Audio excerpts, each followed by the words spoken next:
Welcome to episode 45 of the Superpowered Fancast. This is Darren. So, once again, I want to thank everyone who has supported the podcast and who is tuning in and subscribing to the YouTube channel. I could not do any of this without your support. Now, as always, you can reach me at SuperpoweredFan on Twitter, or you can email me directly, superpoweredfancast at gmail.com. So, just to let you all know, I got some really great news earlier today. Superpowered Fancast will be coming to Dragon Con this year, Dragon Con in Atlanta. We were there last year. It was my first time at Dragon Con as a member of the press, and I loved every minute of it. I got to meet some amazing people and interview many of them, including Sean Gunn from Guardians of the Galaxy and Worf himself, Mr. Michael Dorn. I got to have great conversations with Marina Sirtis from Star Trek The Next Generation, as well as Rob Paulson. Now, this year, who's a great voice actor. This year, I hope to get the opportunity to do it all again, and you'll definitely see my coverage on the YouTube channel as well as Geeks Worldwide, which you can find at www.thegww.com. So, now until then, let's just kind of get into some news, and then we're going to roll into another awesome thing that happened, because I have an interview with comic book editor Heather Antos. But first, let's get into the news. Now, fans of the first part of Andy Muschietti's big screen adaptation of Stephen King's It just got some interesting news. Now, two actors have started talks to take on the roles of the adult versions of Bill Denbrough and Richie Tozier. Now, this is also along with confirmation of someone who is rumored to be in talks actually being confirmed to be in the film. Now, James McAvoy is in talks to take on the role of Stuttering Bill alongside Jade Lieberher. Again, I'm hoping I'm saying that name right. Who's going to be coming back in flashbacks as Bill. Now, McAvoy is known for playing Charles Xavier in the Fox X-Men movies, as well as his amazing performance in M. Night Shyamalan's Split. Now, taking on the role of Richie Tozier, who's the wisecracking comedian. He was played in the first film by Stranger Things actor Finn Wolfhard, is comedian and actor Bill Hader. Now, Hader is an alumni of Saturday Night Live and has had success on the big screen in films like Trainwreck and Superbad. He can currently be seen starring in the HBO series Barry, where he plays a hitman who wants to break into Hollywood as an actor. Now, finally, in that same piece, we actually got confirmation from Deadline that Academy Award nominee and Golden Globe winner Jessica Chastain will be taking on the role of Beverly Marsh, who is originated by actress Sophia Lillis in the first film. Now, Chastain is known for her work in films like Zero Dark 30, The Help, and she will actually also be starring in the upcoming X-Men Dark Phoenix opposite James McAvoy. She also has a history with Andy Muschietti, the director, because she played the lead in his first film, Mama. Now, the only piece of TV news I want to talk about this week is going to be Jessica Jones, which has been renewed for its third season on Netflix. It was nice to hear that. And a series star, Kristen Ritter, took to her Instagram account to announce it to the fans, which was nice for them as well. Now, the second season is getting some positive reviews from critics and fans. And I personally like the fact that this season took a more personal look at Jessica's life and made her confront her past. It's going to be interesting to see where the events at the end of the second season, take Jessica and her friends now that there are some deep divides between them. So that's all the movie and TV news I wanted to talk about this week. Now, there is again, if you like these stories and more, you can always go to superpoweredfancast.com to learn more. I've got comic book reviews, movie reviews, TV reviews, breaking news, news stories across Cross Entertainment on superpoweredfancast.com, as well as Geeks Worldwide on www.thegww.com. And without further delay, we're going to have an interview with comic book editor Heather Antos. So here we go. Welcome to another episode of the Superpowered Fancast. This is Darren. I have the pleasure of talking to Heather Antos today. She's an amazing comic book editor. She's edited some of my favorite comics, and I guarantee if I don't start actually talking to her and asking questions, I'm just going to start rambling. So I'm just going to go ahead and do that now. So Heather, welcome to the show. Thanks for having me, man. I'm excited to be here. Well, thank you so much. So I guess I'm just going to go ahead and get started, because the first thing I always want to ask someone in the industry, because I've loved comics for so long, is what was your comic book journey? Like, were you a fan as a kid, or like what kind of comics and books did you like growing up? Yeah, so I didn't read actual comic books, floppy issues really until college. But as a kid growing up, I was a huge fan of the Sunday newspaper comic strip section. My brothers and I used to literally get in trouble with our parents for fighting over the Sunday comic strip paper, trying to see who gets to read Garfield first and, and Peanuts and all of that. But in college, and to backtrack, I'd always been a fan of nerdy sci-fi things. I grew up watching Indiana Jones and Star Wars with my dad, and the Batman, 1966, Adam West, Burt Ward, Batman television show to this day is still one of my favorite TV shows. That was an every night, watch with dinner family tradition. So I was always tangentially surrounded by the comics related pop culture. I just hadn't done the deep dive into comics itself until college, when they announced and this is my embarrassing story, they announced the 2009 Green Lantern movie, which is not great, but it was around the same time that DC was relaunching their line with New 52. And so, this movie's coming out. I don't know anything about Green Lantern, but I've enjoyed, all the other Batman movies and everything that I've watched of the DC universe. I've loved the Marvel movies, up until that point. Now's the perfect time to start reading the DC comics. And so I picked up Emerald Dawn, I picked up Secret Origin, and I loved it. I fell in love. I became obsessed. And at my screening of the movie, I was that person sitting there in the theater rewriting the script while I was watching it to make it better, because it made me so angry. Yeah. Well, here's the thing. Don't feel bad, because I'll be honest with you. My favorite DC comic book character is Green Lantern. To the point where I have Green Lantern rings. I have Green Lanterns all over the walls in my house. I have a Darwin Cook version of John Stewart. He's my favorite lantern. So nice. So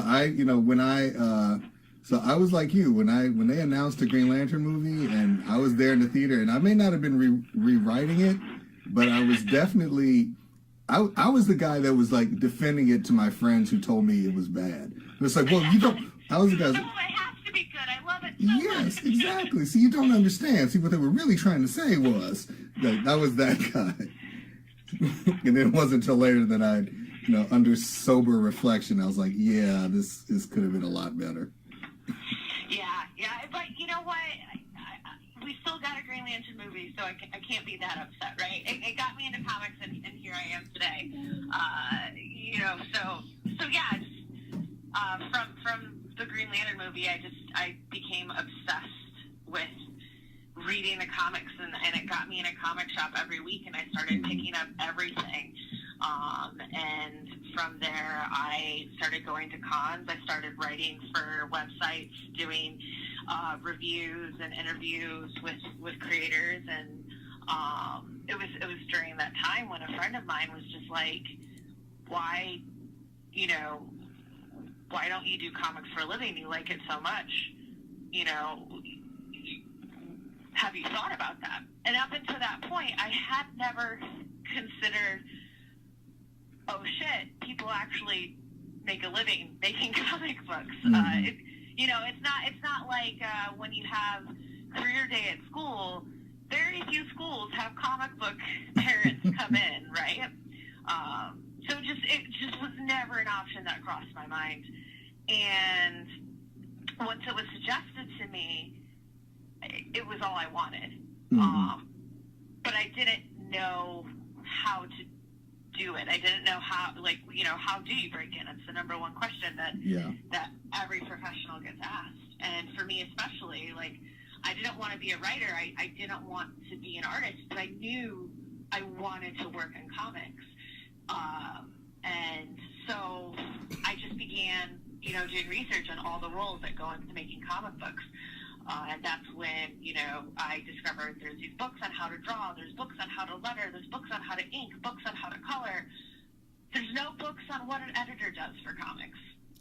Yeah. And I know what a book editor does.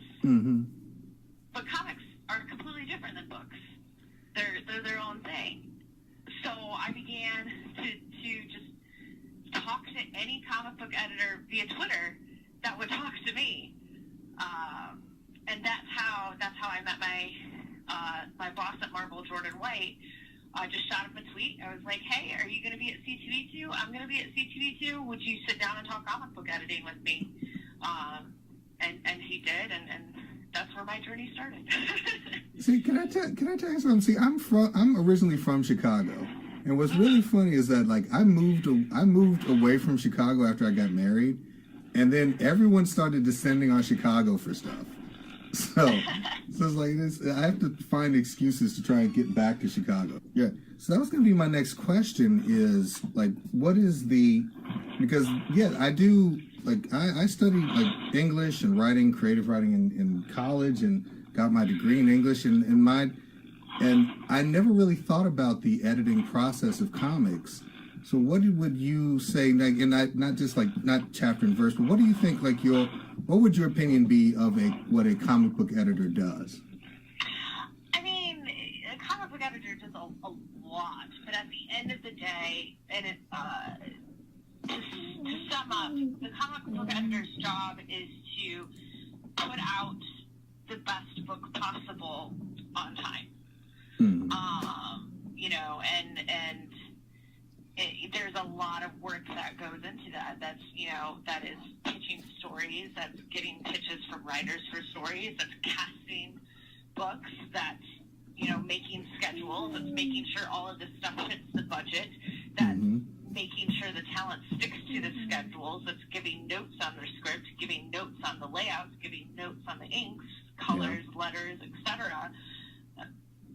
For 15 books all at the same time, because no editor is like, oh, I'm just working on Batman and that's all I'm working on. No, you're working on Batman and Batwoman and Batgirl and Detective Comics and, et cetera, et cetera, et cetera. Yeah. And it's a lot. I think at Marvel in 2017, I put out roughly 140 different issues to print that year. So it's a lot. It's a lot to juggle at once. And at the same time, too, you're not just dealing with the interior pages of the issues. You're dealing with the covers. You're dealing with the variant covers. You're dealing with, a bit of solicitation and marketing. There's a lot of different hats that an editor wears. But I kind of like to think of an editor sort of like team coach. You're there cheering the creators on and making sure they're collaborating well together and putting out a winning book at the end of the day. Yes, I mean, it's not really about, like, you're not curtailing someone's vision, but you're just trying to kind of get them into a place where their vision makes sense for the story. the editor's there to make sure all the details line up. Really, Okay. That's what they're there for. They're there to make sure it makes sense. That nothing is superfluous, and they're there to help. They're there to make the book the best it can be. Okay. And I guess that's my next question, because you edited a lot of the Star Wars books for Marvel, and there's a lot of there's a lot of like canon things that have to be dealt with. You're dealing with not only Lucasfilm, but you're dealing with Disney. So my question on that is, like, what would be the difference between editing something like, say, like Dr. Aphra or Thrawn versus a book like Deadpool? Like, Yeah, I mean, so at the end of the day, with Deadpool, as the Marvel editor on Deadpool, I'm the point of authority. I have final say. If, the writer comes to me and says, I want to have Deadpool wearing a tiki, costume, dancing in Antarctica, it's up to me to say yay or nay. mm-hmm. That's fine. But if a writer came to me and was like, well, I want to have Han Solo wearing a tiki costume, dancing in Antarctica, even though I'm okay with it, Lucasfilm has to be okay with it too. Yeah. So it's just an extra step of approvals process. I'm here to work with the writers again and artists to make the best stories, Star Wars comics possible. Lucasfilm is there to make sure everything that we want to do is in line with everything else that they're doing. Because in the Star Wars universe, the novels affect the comics, affect the games, affect the movies, affect the television shows in a way that isn't true for Marvel. Yeah, and I was going to ask, like, were there any limitations placed on you or the creative team from Lucasfilm or Disney? I wouldn't say limitations necessarily. It's just it's all about the timing.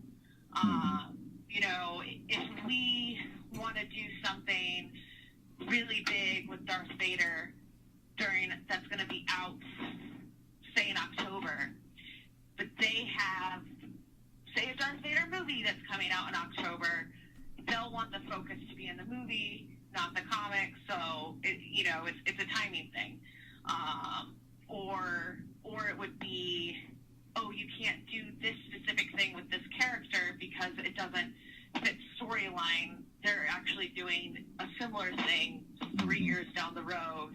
Oh, okay. Blah, blah, blah, blah. You know what I mean? So you get a little bit of inside baseball, but not, too many details. Yeah, I mean, we worked very closely with Lucasfilm. We got to go out to the offices and learn details about the films and everything like that to make sure everything is lining up. But we never got like a thought out, no, you can't do this unless we wanted to do something like, oh, well, we want to kill off Luke Skywalker before Empire Strikes Back. Obviously, we can't do that. Right. But it was more so a lot of not right now, if that makes sense. Mm-hmm. Oh, yeah. So what do you think, what would be, like, what was your easiest editing experience versus, like, your most difficult editing experience in comics?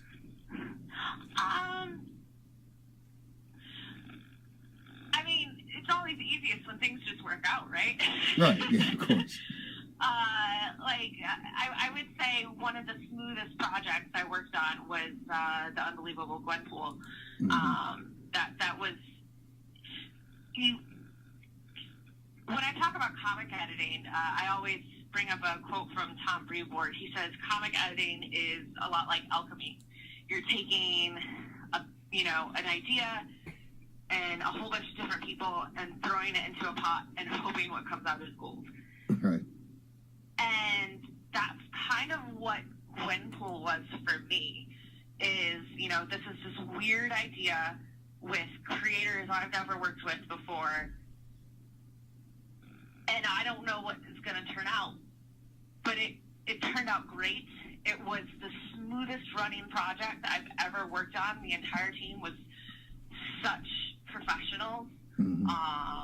You know, that the art team of Gary Hero are two Japanese ladies who don't speak a lick of English.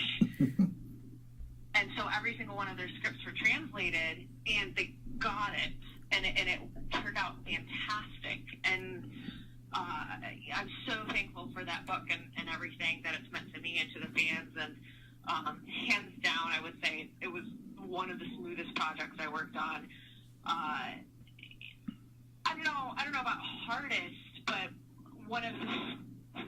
some of the projects that were more difficult were any Star Wars book that ties in directly with the film.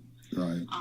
And that's just you know, any big project like that in general, people are going to be more secretive. You know, you can't get your hands necessarily on all the materials that you want to, because you can't. You know, they can't risk scripts getting leaked or art getting leaked or whatever. And so those projects were always a little bit more stressful, but you know, I still think we put out good products at the end of the day, and the fans seem to be receptive as well. Oh, absolutely. Like Dr. Aphra is probably one of my favorite books currently, and I love anything that kind of adds to the universe and adds to the canon, and I think she fits in perfectly with the storyline. So I'm a huge fan of that book.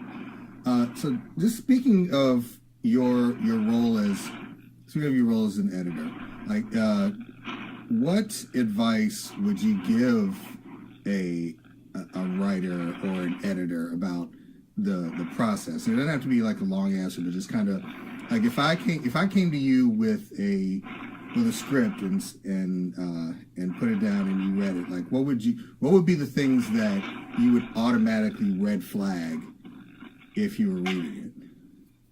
Well, I'd say first and foremost is if you want to write comics, and say you specifically, you know, you've never written for Marvel, but you want to write for Marvel. Mm-hmm. So, you know, you found that Marvel editor's email address, and you're going to send them your idea. Don't send a Marvel comic idea unsolicited. They just can't read it. You know, DC can't read your pitch for Batman. Marvel can't read your pitch for the Avengers. They can't unsolicited. And the other big thing is big two editors want to see a finished product. Mm-hmm. You know, they don't want to read your script. They want to read your finished comic. Okay.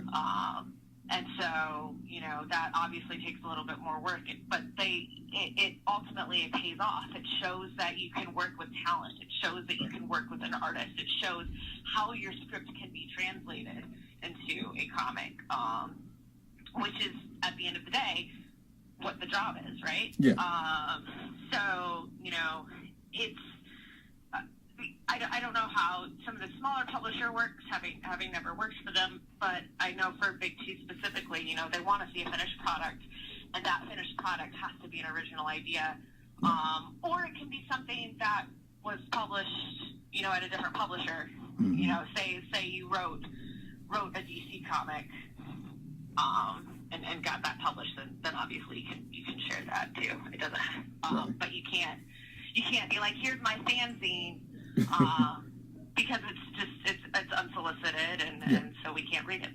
Well, I think I was thinking more along the lines of, let's say I'm already working for Marvel, and I don't know how the editing like if you're assigned to me or if I request you as an editor, and like what would you like when you're reading? I say if you're reading a script by someone that you're working with, what are the things you kind of don't want to see when you're reading? Oh, okay. I got you. I mean, so here's the thing.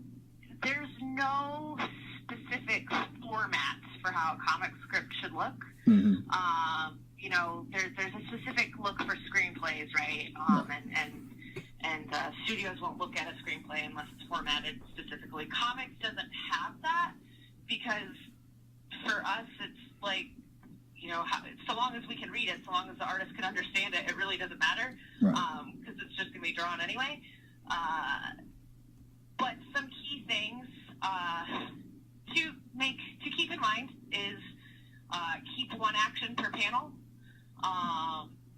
I've read scripts from newer writers that have a character, jumping and punching and rolling all in the same panel, which, isn't possible. Yeah.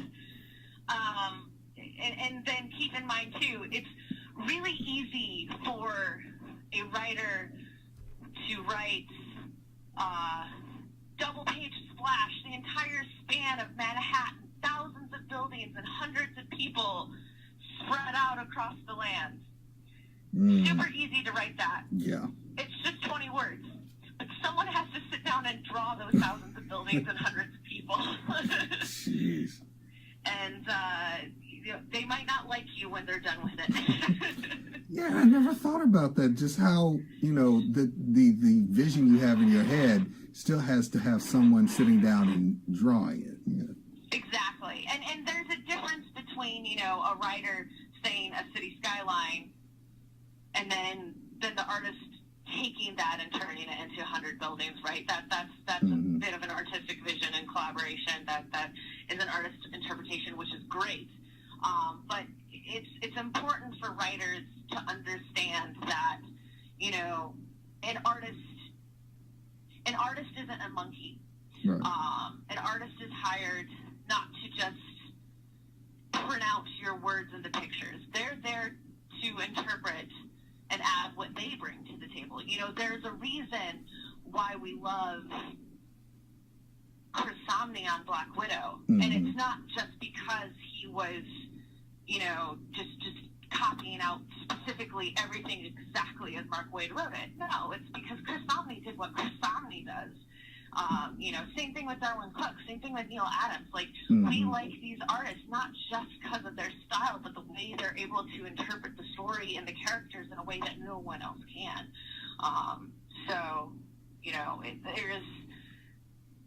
There's something magical about that is what makes comics such a unique and special medium, and I think it's very, very important for writers to understand that as they're trying to break in.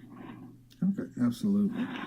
So just to kind of wrap up, if you could write, I know you didn't want to write or draw, but if you decided, if you could write your favorite character tomorrow with the authority to write whatever story you wanted for that character, who would that character be, and just kind of a broad vision of what kind of story you tell, or you'd like to tell?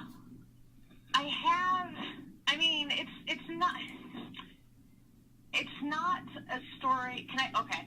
Let me backtrack. Can I instead change it to my dream comic to edit? Oh, absolutely. And who I would cast? Absolutely. Okay. So if I could do any comic and edit any comic, I would say I want to do a Moon Knight story written by Hideo Kojima. Wow. He is the creator of the video game series Metal Gear Solid, right? And he did PT, and he has a new game coming out this year that I can't, with Mads Mikkelsen, and I can't think of the name off the top of my head.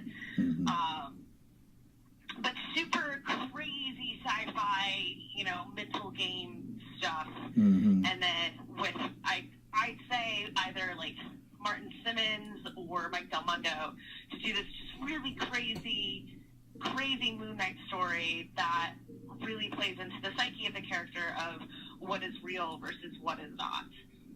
That absolutely sounds amazing.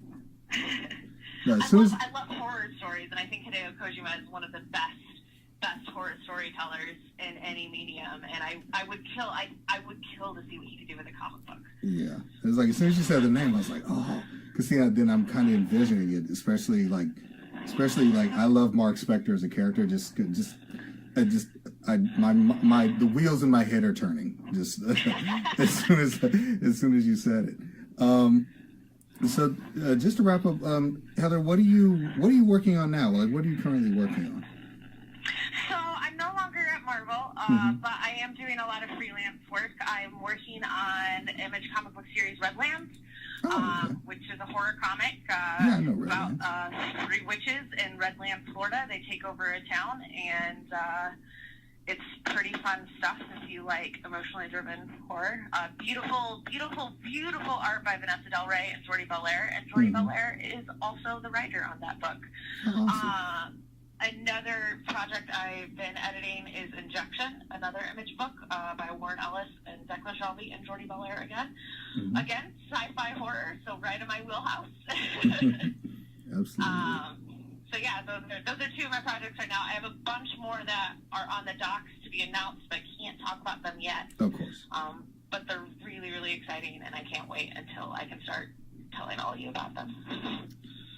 Well, Heather Antos, thank you so much again for taking the time to talk to me. I've learned a lot about the business and about editing, and I appreciate your giving me the time to ask you these questions. And I would love to talk to you again at some point when you have like those other projects you want to talk about. And once again, I really appreciate it. Thank you so much.